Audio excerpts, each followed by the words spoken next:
Hello नमस्कार साथियों, आपका स्वागत है मेरा यूट्यूब चैनल पे। साथियों, दीक्षा के कोर्स आपने कंप्लीट कर लिए हैं। जो भी कोर्स अभी चल रहे हैं सारे कोर्स आपके कंप्लीट होने को होंगे। उम्मीद करता हूं कि सारे कोर्स को आपने अच्छी तरीके से कंप्लीट किया। लेकिन दीक्षा ऐप के माध्यम से मैं बताना चाहता हूं कि सभी कोर्सेज़ को आपने कंप्लीट तो कर लिया, लेकिन आपको कॉम्पिटेंसी टेस्ट देना है, वो बहुत जल्द आने वाला है। तो आपकी दक्षता क्या हुई है, दीक्षा के सभी कोर्सेज़ को करने के बाद आप में क्या दक्षता हुई, उसका टेस्ट होना। तो चलिए कुछ महत्वपूर्ण प्रश्नों को आज हम लोग हल करते हैं। ठीक है, चलिए पहला क्वेश्चन है, इनमें से कौन सा विवरण बहुकक्षीय शिक्षण का उदाहरण है। ठीक है, आपके ऑप्शन हैं, एक ही कक्षा में कक्षा 2, 3 और 4 के बच्चों को सिखाना, कक्षा 2 में कक्षा स्तर 2 के ही बच्चे को सिखाना, कक्षा 2 में बच्चों को होशियार, बुद्धू और समान समूहों में बांटकर सिखाना, क और ख विकल्प, इनमें से आपको सही विकल्प चुनना है। तो इसका सही विकल्प हो जाएगा एक ही कक्षा में कक्षा 2, 3 और 4 के बच्चों को सिखाना। ठीक है, चलिए आगे बढ़ते हैं। ये विकल्प आपका सही हुआ। चलिए अगला है, इनमें से कौन सा कथन बहुस्तरीय शिक्षण के लिए सही नहीं है। आपके कथन यहाँ दिए हुए हैं, हर कक्षा में बच्चों की रुचि और स्तर अलग होता है, हर कक्षा में अलग स्तर के बच्चों को एक साथ पढ़ाने पर वे एक दूसरे से सीख नहीं पाते, हर कक्षा में अलग स्तर के बच्चों को अलग अलग समूह में पढ़ाना उनकी सीखने की गति का ध्यान रखता है, बच्चों के सीखने में फ़र्क के कई कारण हो सकते हैं जैसे रुचि, परिवेश, उम्र आदि। इसका सही उत्तर आपको देना है। इसका सही उत्तर हो जाएगा हर कक्षा में अलग अलग स्तर के बच्चों को एक साथ पढ़ाने से वे एक दूसरे से सीख नहीं पाते। चलिए सबमिट करते हैं। आंसर आपका सही हुआ। चलिए बहुत अच्छे। अगला क्वेश्चन है, दिया गया लेख पढ़िए और लेखक के विचार के बारे में क्या निष्कर्ष नहीं निकाला जा सकता है उसे चुनिए। सबसे पहले लेख पढ़ लेंगे। कक्षा 1 में 6 साल की उम्र वाले बच्चों को दाखिला देना चाहिए और उम्र के हिसाब से ही उम्र से ही हर बच्चे को कक्षा का स्तर मिलना चाहिए। प्रबंधन अपनी मर्जी से बच्चों को किसी भी कक्षा में दाखिला नहीं दे सकता। इसके बाद इन कक्षाओं को अलग अलग या कुछ कक्षाओं को मिलाकर एक कक्ष में भी पढ़ाया जा सकता है। हर कक्षा में अलग अलग काबिलियत और रुचि के बच्चे होते हैं। आप एक विकल्प इसमें से चुनेंगे तो सही विकल्प क्या होगा, मैं आपको सीधा आंसर पे ले जाता हूँ। इसका सही विकल्प होगा, लेखक ने बहुकक्षीय शिक्षण के बारे में अपनी राय नहीं दी है। सबमिट करते हैं, सही हुआ।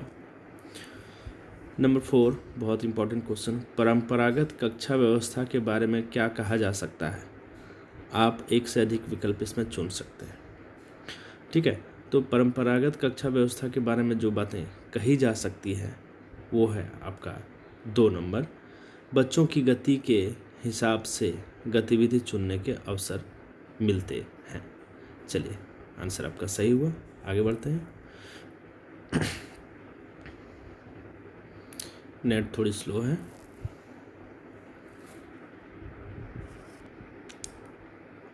नंबर 5 क्वेश्चन है, बहुकक्षीय शिक्षण में बहुस्तरीय शिक्षण शामिल है लेकिन इसका उल्टा नहीं है। इस कथन का क्या मतलब है। आप एक ही विकल्प इसमें चुनेंगे तो इसका जो सही विकल्प है मैं बता दूं, बहुकक्षीय कक्षा में छोटे छोटे समूह होते हैं, इसमें एक से ज़्यादा कक्षा के बच्चे होते हैं, इसलिए बहुकक्षीय कक्षाओं में अलग अलग स्तर के बच्चे होते हैं, लेकिन एक ही कक्षा स्तर के बच्चे भी अलग अलग स्तर पर सीखते हैं।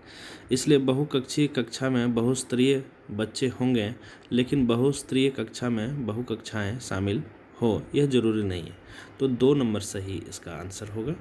चलिए बहुत अच्छे, आगे बढ़ते हैं।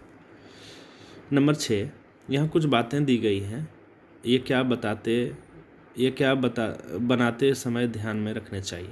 शुरुआत में सहयोगी और दिशा की जरूरत होती है। देखिए यहाँ कुछ बातें दी गई है। थोड़े ज़्यादा सहयोग की ज़रूरत है, पूरे सहयोग की ज़रूरत है, दोस्तों के सहयोग की ज़रूरत है, शिक्षण सामग्री के सहयोग से पढ़ सकते हैं।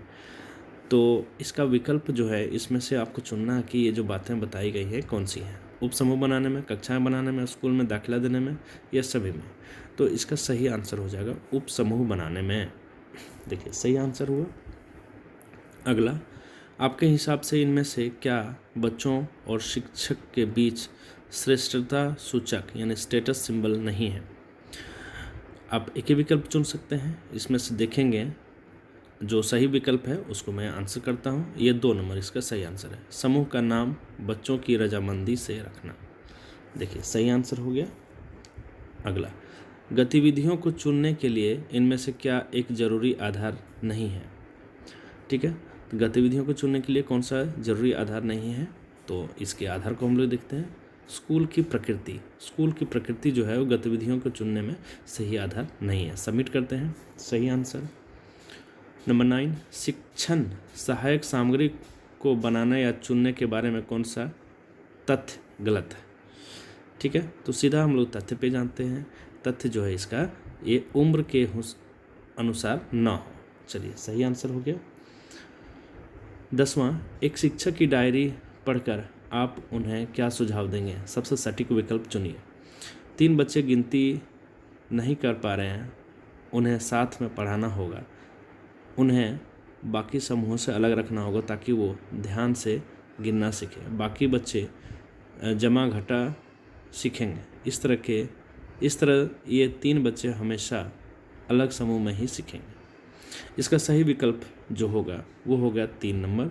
आपके बच्चों की सीखने की गति के हिसाब से बहुस्तरीय शिक्षण की विधि ठीक है, क्योंकि अलग अलग स्तर के बच्चों को अलग समूह में पढ़ाना ठीक है, लेकिन समूह को हमेशा के लिए बांध देना, आपकी कक्षा को परंपरागत कक्षा जैसा ही बना देना, दूसरों से सीखने और समूह बदलने की लचक भी कक्षा में रहनी चाहिए।